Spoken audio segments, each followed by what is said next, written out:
How to change recovery email on Gmail. Hello everyone. In this video, I will show you how to change recovery email on Gmail. First, navigate to the web browser and reach the Gmail website.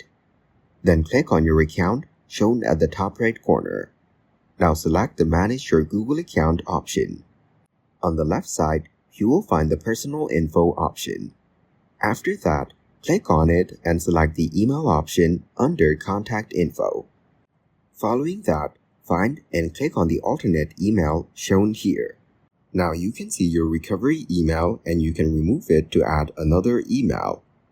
In this way, you'll be able to change the recovery email on Gmail. Thank you guys for watching this video. Hope you got some value. Make sure to like the video and subscribe to the channel to get notified of new videos. See you in the next one.